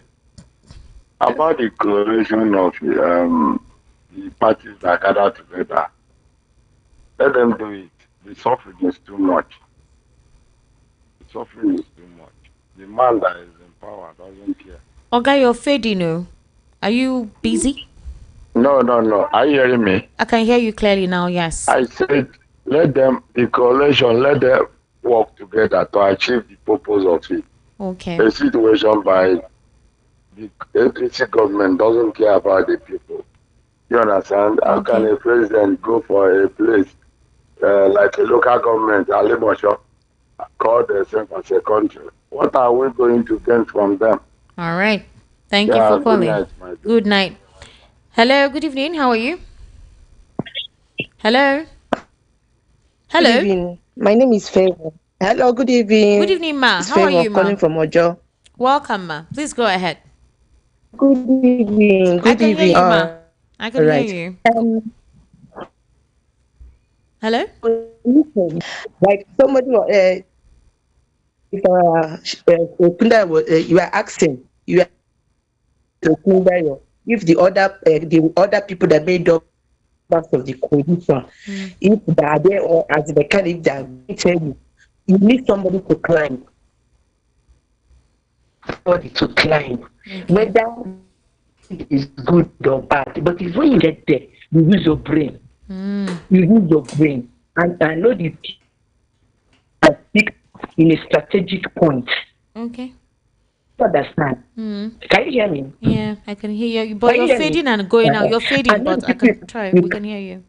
But if you're talking about, let me say, even those people that are very good themselves, people that are very bad, some, you know, that they said if you want to the robbery to end, be to the robbers. Those people that you suspect that are robbers, give them security there. All right, Favor. The connection is very poor. You're fading and coming in, so I'm trying to make up where you're heading at. But I think I get your general logic. Hello, good evening. How are you? Hello. Hello, good evening. Good evening, sir. What's your name, please? Hello, good evening. My name is John. John. Location, John. I'm calling from Chicago. All right, John. Please go ahead. My contribution there is that in the killing of Benue State, the youth will have to wake up and call the elders in Benue State and ask them what is the problem, what is the institute of what is happening in Benue State. Maybe they may have a promise with these Fulani people that's coming to kill them in that particular area, that they should tell them. Let the youth wake up. Not everything government. The youth have to wake up and package the elders in that community That is my contribution. Thank you. Thank you very much for calling. Okay, I'm gonna take some messages now. I will interchange messages, calls. That's how we're going to do it. Starting from WhatsApp. Good evening, VIP crew, fans, and the guests. Believe it or not, the coalition choosing ADC as its party is a well-calculated and articulated move to unseat APC. Again, in the ballot paper, ADC may come first. Hence, it wouldn't stress the voters casting their votes, especially the aged. But they need to put their house in order because the main interest of majority of Nigerians is to unseat APC by all means constitutionally. In all things, we are watching as the planet is listening. Comrade Abraham. All right, Comrade Abraham, thank you for your message. Esther, welcome. You start happily. Oh, yes, I said it happily because it's Friday. Yeah, tomorrow I'm actually off work. Okay, so Abidin, our friend. Tinubu is a principled politician who doesn't compromise his values by switching parties. Instead, he had the courage to form his own party, demonstrating his commitment to his ideology and vision. I believe he will lead Nigeria to greatness, unlike some politicians who frequently defect, such as Peter Obi, who has jumped from ABGA to PDP to Labour Party and now ADC. Tinubu remains steadfast. These politicians often prioritize self-interest over the nation's well-being, forming opportunistic alliances rather than genuine coalitions that serve Nigeria's best interests. From Abidin. Let me tell you, Abidin. You've forgotten that he started with AD to AC, ACN before APC. So you should go and look at those parties now. Those who merged together to form it. Okay. Good evening, guy. My own goes like this. Who poured today if it become bigger tomorrow? Okay. I no longer good evening. I no longer understand this country again. See, politics is a game of interest. All this men in coalition is still the same feather with Tinubu. Trust me, some APC members did that coalition in which we don't know yet. Oh no, we know. There are APC members, the CPC faction, the disgruntled members in the APC. Some persons think that there are more defections from the APC. They just want to see how the ADC will be formed, and then they will defect from the APC. All right, thank you for your good work. Tobechuku from Surulere, thank you so much, Tobechuku. Good evening, UC from Ijegu. Any coalition that fails to front Peter Obi as his flag bearer will not fly. If Atiku flags the coalition's flag, it will not fly. How you think no? Good evening, SN listeners. Your analysts and many people have complained about the characters in the coalition. Please, I would like him to tell us who and who should the coalition or group of people to unseat this bad administration should have been. If he has a problem with the likes of Atiku, Amaechi, Aregbesola, Obi, Elrufai and the rest, then he prefers this present rotten setup. Who else has the political spread, experience, followership, resources, and the sagacity to stand up to APC? Please, let's be real. Alternatively, he should tell us a name or list of names of persons who can lead us out of the present quagmire. Else, he should stop confusing Nigerians. Thanks, Olasoji Oluseyi from Mushi. This is from Mr. Segun Shogbuto. No comment. Why? No, I mean, look, people are going to these issues. What I've found about politics is that people have strong opinions and nothing you say changes their mind. Okay. So there's no point. I know what I'm saying. People that understand me know what I'm saying. If he doesn't get it, then it's fine. Good evening, everyone. My names are Simeon Ochuba. My take on this issue is Peter Obi joining coalition without direct ticket is a risk for his 2027 presidential ambition, because if the members of the coalition resolve to transparency, Obi's political weight cannot subdue that of Atiku's elite structure at the primaries. Interesting. Good evening, Esther and Mr. Shegu. The most beautiful set of people are the pastor who used both members and resources to campaign for Obi in the last election due to the ways they projected him without listening to the Holy Spirit for proper verification. People they called names yesterday is now part and parcel of allegedly those thieves. It's a shame. This is warning to Nigerians. Verify before action. Okay. I don't understand that. It's okay. Do you understand? It's his opinion. No, I don't even understand what he meant. Just model everything together like a concussion. It's your impatience for unintelligence. No, it's his opinion. Okay, good evening, Sister Esther. My name is David Adeyemo from Alagbadu, Lagos. I saw a video on social media where Peter Obi was nominated as a flag bearer of the new coalition party today. I want to confirm if it's not genuine. The video is here. Thank you. I don't think it's genenuine. I don't think it's genuine. It may be AI. AI generated. A lot of AI everywhere. things are happening now. So all those WhatsApp broadcast messages, be careful about their authenticity and source. Okay. Yes. People are using their wishes, using AI to publicize. Trust me, a lot of propaganda. This tenure, this period of digitization and its enhancement, especially with AI. be careful with what news sources you actually pay attention to. Esther, please, let's leave Sowore out of this. He's a noisemaker, always seeking for unnecessary publicity. Does he have the clout that will make meaningful impact in the coalition? The answer is no. Barrister Linus Akodise, Agua Palace Way. All right. Good evening, madam. I don't know why every time I turn to your radio station. All right. What I'm hearing is Obi that and allow the jungle mature before you talk of sharing a position. The other time you said he can't work alone. Now he wants to work with people. You are complaining. Ernest, who is complaining? Ernest, you're taking it personal. Madam Esther, guess you people know like a little. If I can bet with anybody on Peter Obi, he gets in the, I'm sorry, I don't understand what you wrote. Esther, Shopito and Ekundaya. Peter Obi is a conviction. This person just fiery driven man. The only man that can challenge him in open primary election is Atiku, but Atiku has been neutralized. Remember, ladies and gentlemen, that Atiku was the one that took the news of the coalition to Obasanjo, who is a great supporter of Peter Obi. Can anybody convince me that Obasanjo would endorse a coalition that's not accommodative of Peter Obi's prime leadership position? Mazi Okefede. Good evening, Esther. And even if we analyze this matter of Peter Obi and coalition, Peter Obi can never win the election without coalition as far as our system is concerned. It's better for Nigerians to continue to suffer under this government because the coalition comprises of old people that once destroyed the country. Please let them continue. When we get to the bridge, we'll cross it. Emeka from Abison Estate. Good evening, Esther. This is Kaide from Ejigu Agbete. Please help me ask Barrister Darlington, is it a crime to say on public radio that... Okay, no, I'm not going to read this. Please, have you seen this video? Is it real? If it is that Peter Obi video, it's not real. There is no authentic source to it. Esther, good evening. My name is Ralph. I like the coalition, but if it is to remove Tinubu, what next? What we want is not to remove Tinubu, but have Nigeria that is working for the people. Those forming this coalition have started signs of greed, like Tinubu's government, showing their past records who made Nigeria what it is today. The only person who stands out amongst them is Obi. Without Obi, who is a pivot of this coalition, they can't defeat Tinubu. If they mean well for Nigerians to stop, Tinubu should choose Obi as a consensus candidate if they are honest. Good evening, Esther and the honorable guest. Esther, do you know why I'm happy over this coalition team? It is the same set of people that dethroned Jonathan in 2015. So they are the same people to dethrone Tinubu and APC forever, and many more are joining them. So they know the game and they are the real game, and APC and Tinubu knows it's all over for him. So let's be patient, for I know from now till the end of the year, all the groundwork will be done and dusted, including negotiations. This I know I can assure all my fellow Owite people and obedience to Mazi Amadi from Lagos. Good evening, Esther. I'm from Middle Belt, and we hold Peter Obi in the highest esteem amongst equal. Any candidate from the coalition aside Peter Obi will be rejected by the Middle Belters. We can't be able to survive another Fulani presidency. Out of 23 local governments are in Benue, only over 18 are currently under the control of armed headers, grazing freely in the deserted communities. Fulani presidency is a red flag to Middle Belt. Bernard Agbo from Bariga. All right, Bernard. Hello, good evening. How are you? Hello. Esther. Good evening, sir. How are you? Fine. Good evening. I'm a long time listener, my first time caller. Wow, long time listener, first time caller. Welcome. Yeah. My name is Mr. Chimeze, calling from Ojo. All right, Mr. Chimeze, please go ahead. If this coalition will work, if this thing will work, it will be more big flag there. That's the better thing.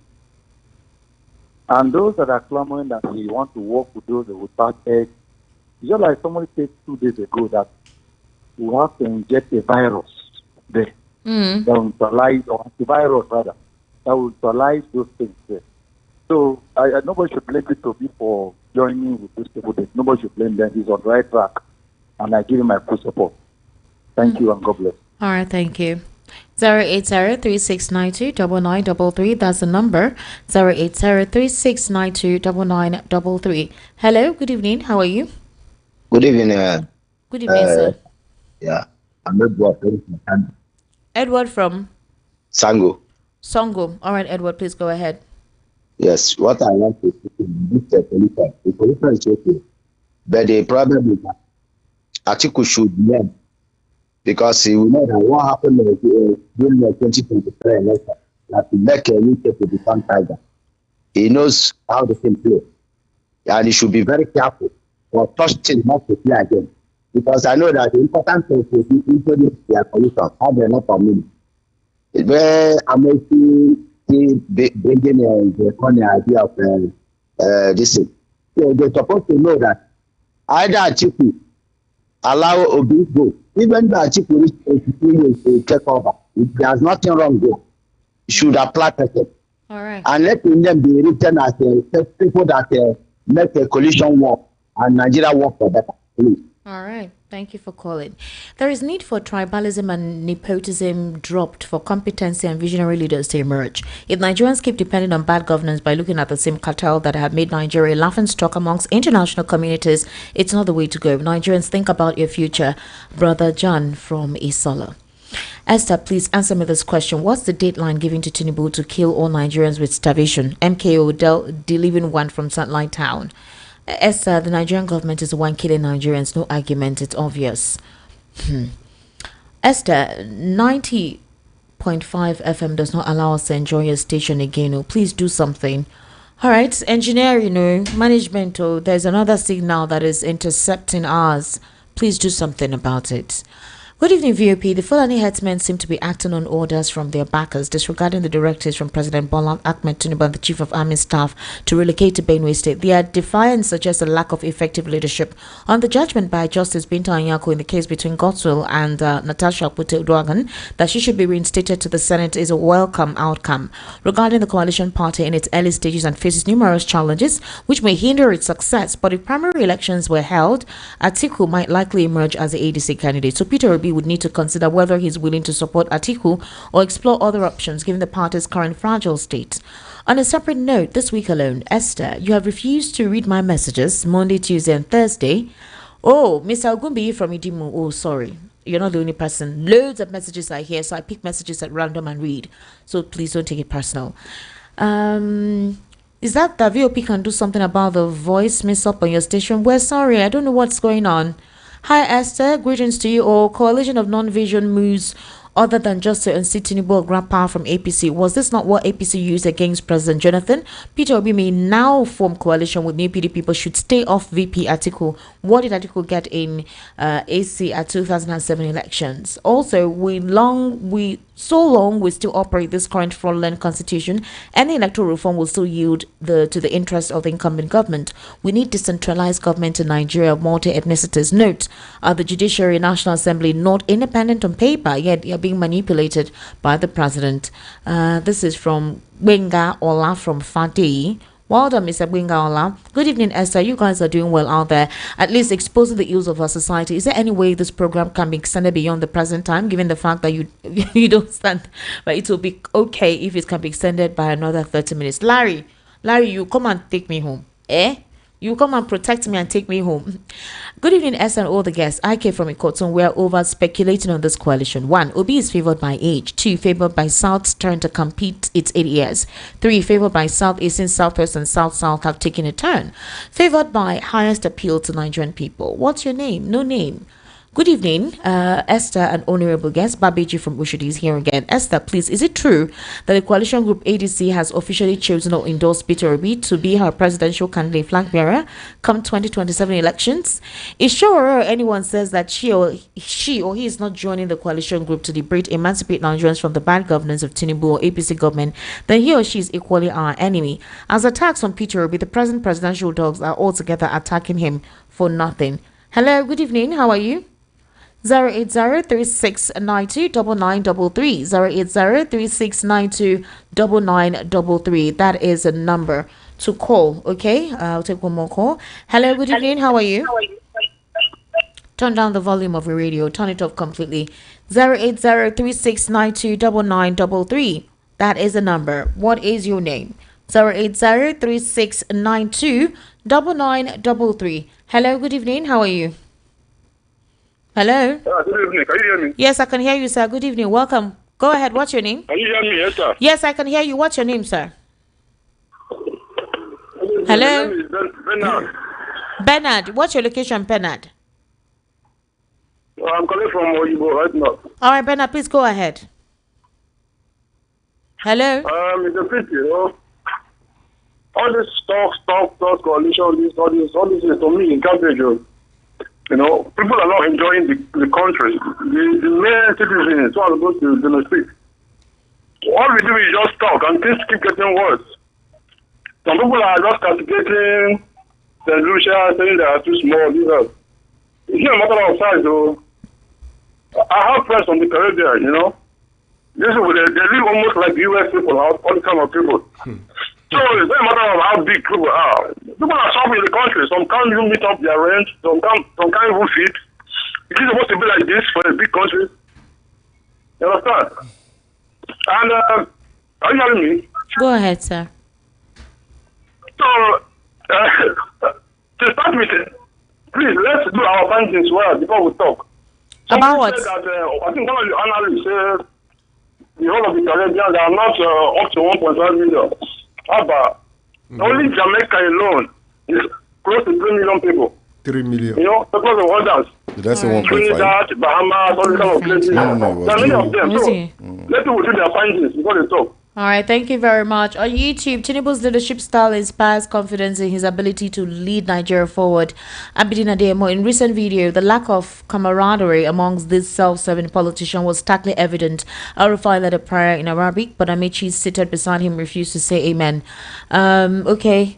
This person says, Math Solutions, Sowore is an APC mole. Thank me later. Nzeribe says, Adeyemo, a happy slave. ADC will unseat APC. All right, hello, Oga, please come and sit down. Abidin's, okay, no, Abidin, your talk is plenty here. Samuel Adekoya says, I agree that only a Peter Obi's candidacy can wrestle the power from Tinubu, honestly. Hello, good evening, how are you? I'm fine. Happy Friday to you. Thank you. Please, future steps. Tell us how we can get better homes and interesting properties. Go ahead, sir. Good evening, Lagos. Good evening, DOP. Good evening, listener. I greet everybody. My name is Sunday Okechukwu, and is at the MD Future Step Homes and Properties. This evening, I bring to you a good news. We are organizing a very good program tomorrow and the next tomorrow Saturday by 9 a.m. and on Sunday 2:30 p.m. Okay. It's called Lagos Business Hangout. So, and you can't afford to meet this particular program. This program is where we empower young entrepreneurs and professional business people on how to move to the next level in their business. And also, we are also empowering 20 individuals with some of 2 million naira so that they can move to the next level in their areas of business. So that particular business will be teaching you on how you can be a partner with us in our marketing skill and also transform you from being a liability to an asset in our generation. So, and tomorrow I will be speaking, and the other speakers also will be at that particular program. The venue is number 27 Murtala Mohammed International Airport Road, Lagos. And also the number to reach us, if you know you are going to be around tomorrow, number to reach us is 07036340587. Let me take it again. 07036340587. Or you can reach us on 081-270-2271. 081-270-2271. Call us now so that you can book for an appointment tomorrow. You can't afford to miss this particular program. There will be a refreshment. It's a place that you will meet a whole lot of investors also, and if you want to partner with us also, you can join us at this particular a program. You see, this time is not the time that you will start giving an excuse, things are not working well. In fact, in the midst of that things are not working well, people are buying car. So that is why you can't afford to miss this particular program. Come and join this program so that we can teach you on how you can move to the next level. Number to send message or call is 07036340587. 07036340587. Don't forget that I said I will be empowering 20 individuals with sum of 2 million naira to to help you to move to the next level in your business. So join us tomorrow and the next tomorrow. Time of tomorrow is 9 a.m. and the address is 27 7 Muritala Mohammed International Airport Road, beside First Bank. This program is brought to you and sponsored by Future Step Homes and Properties Limited. Number 27 Muritala Mohammed International Airport Road. So call us now so that you will be part of this particular program. You can't afford to miss it. So see you there. Future Steps, interesting. Tomorrow, right? Thank you. 9 a.m. Yes. On the dot. Interesting times. Thank you so much, Future Steps. You're welcome. Okay, so ladies and gentlemen, before we wrap up the conversation this evening, there's something I want to actually implore us to do. While we hold the federal government of the day responsible for a lot of nuances in our polity, please, I would implore you to hold your local government, your local councillors, and your ministers accountable. Your senators and House of Rep members within your constituency, it's very easy for you to find them out. All of them, their names are on Google. So wherever your constituency is, your local government is, go on to Google, type it, you will see their current names there. If it's not yet been updated, go to the local government where you are right now. Go to your local government and demand that you want to see the councillor that represents your constituency or that represents the axis that you reside on. Ask them pertinent questions and tell them what their issues is, and whatever it is they want you to do, which is to write a petition or whatever it is, write it down. And if they don't follow through, call them out on this platform.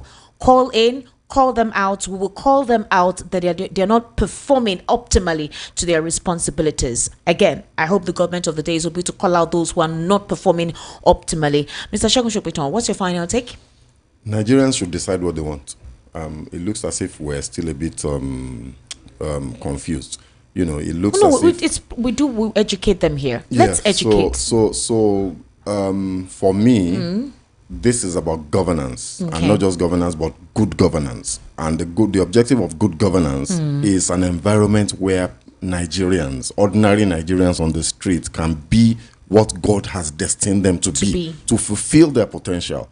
If that's what you want, I can tell you for free that anybody that has been a member of the political establishment for the last 40 years will not deliver that Nigeria to you. So the question we need to start asking ourselves is, what can we do to stop them? Okay, fine. Who are because the persons, we have the power to stop them. Who are the persons that don't have an antecedent that you think can set a clean path we, or a clean we have platform? To find them. Look, how do we find them? It's not an easy job. When there's no opportunity for them to express their interest. It's not, when the old ones do not seem like we are fronting for you. Come, we'll provide you the financial assistance. They can't do that. The old ones don't want good people to emerge. So the old ones are not going to front for anybody. They are not going to support anybody. At the end of the day, it is up to you and I to support. I'm going to stop short of campaigning for anybody. Do you support anyone when no one has presented themselves? But somebody has presented himself. Who is the person? I'm not going to call names. I don't want to campaign for anybody, but I'm telling you that the coalition will not deliver good governance to Nigeria. Take my word for this. Hold me accountable to it. Let's look at ourselves in 2031. God keep us. And see whether we will have more than 5,000 megawatts of electricity even at that time. If these persons you're mentioning have not presented themselves, if they are looking for a platform and they need somebody to support them, how would people know them? People cannot vote for whom they do not know. I think people should stop this idea of pragmatic politics that we have been playing for 65 years and say, how will the person get there if you don't align? If you dine with the devil, you will go to hell. That's where the devil belongs to. What are these persons that you think should represent the clean slates that we desire? How do we see them? They're there. Where? So let's stop asking them to be a part of a coalition. I'm one of them. They're there. So let's stop asking them. Let's stop believing that only the coalition can fight work. The APC. That's the point I'm making. In other words, you're referring that independent candidate Peter Obi should remain in the Labour Party and run. If you say that, then I will say, okay, maybe that's what I'm saying. But I'm just saying, do you trust the Labour Party as well? The party has issues. Does it have to be the Labour Party? Okay, which other political party the most important thing now is that there is a man that has emerged. He has organic support from Nigerians across the 6 geopolitical regions. This coalition thing that is backed by the same fellows that put us where we are will not deliver the Nigeria that we need. I can guarantee you that. Look, we have the evidence of history. We have the evidence right around us. We can touch it and feel it. Why do we think that if Peter Obi goes with the coalition, that he will be able to deliver governance when he becomes president? It's not going to happen. Mr. Lawyer, so the hard decisions, so the hard truth, let's confront it and then begin to gear ourselves up for the battle that lies ahead if you want the outcomes that you want. Not to take this the lazy way out, the easy way out of saying a coalition is the only way that you fight his support one base other people. encouraged him to join this coalition. He has left the That's Labour what Party. I'm saying. 48 hours was given to him, and then on his Twitter handle, he has left the Labour Party. Yeah. He's now part of the coalition. So It's would you okay. say the mistake has already been made? Yeah, I think that we are on a very, very long thing as a country. That's what I think. Based on what has been happening and based on the way, we have a penchant for not being patient. Now you're We saying don't want this. to go through So, but process. people have We like pressured- shortcuts. They have pressured him. I remember on this Exactly. platform, we kept asking, and people were saying, "No, let him join. Let Exactly. him join." So Now he has joined, the and it seems like outcome a set that of we'll persons. get from his joining, we will all enjoy it together in 2027 to 2031. Good luck to Nigeria. Mr. Lawyer Kundayo. How many minutes do you give me?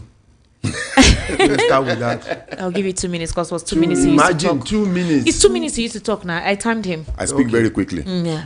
You use 5 minutes. Anyway, what I want to say is this. The people, I have said it, that to me, go and look at, even abroad, internationally, they always form coalition at some point. The Okay. coalition is a natural thing. APC, even as of now, coalition is going on in APC. That's why you see some people decamping now. Why are they decamping into APC? Is it not to coagulate with them?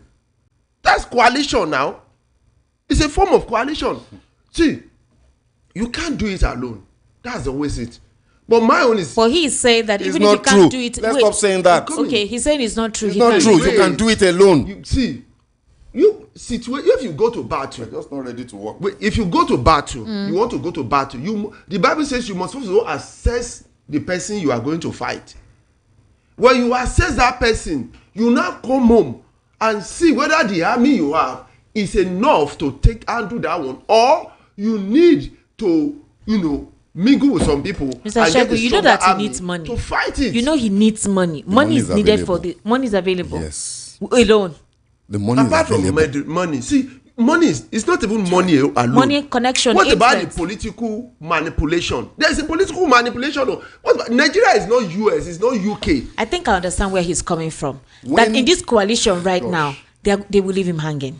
That's they will leave him hanging. No. Look, You are very Mr. Kundayo, as we speak now, just this last week, Yes. Kenyans trooped onto the streets to protest about just one small element of their Wait, tax is law. It the Kenya people or the Kenya elite? Kenyan which people. Kenyan Good. Can Nigerian people come out That and is the defend point. their So we votes? can't keep saying that there is no other way. As long as we keep saying that we can't go it alone, there is no other way. You are not telling us what we need to understand as Nigerians, that what we you're need to referring- fight. What you're referring to We for need to fight, fight. You know that our polity is divided. That's the problem. The geographical location is a for example, disadvantage for him. if your elections are rigged, what did we do? What do we do? What can we do? Do we have a say? Do we just sit back and say, "Now, well, they don't ring and make we just go sit down"? We're not ready for change.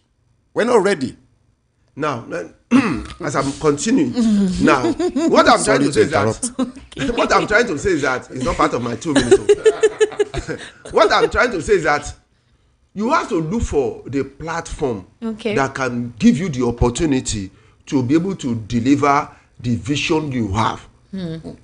You must get power to be able to deliver the vision you have, or else you will become what Yoruba called a shinuwe, the horse that is inside book, it cannot kick. You get? So you must get that power, and the people you need to merge with people. There is no way you can do it, and you need to merge with people, Regardless of their pasts. Regardless of their antecedents. Then you now select. Okay. You now select. That's where you need to be careful. You now select the people you want to coagulate with. Then you now decide what you want to give them. Each one, for example, see they started. Remember. Mr. Shegun Sopiton, if we had a clean, transparent system, what you're proposing would work. You saw what happened in 2023.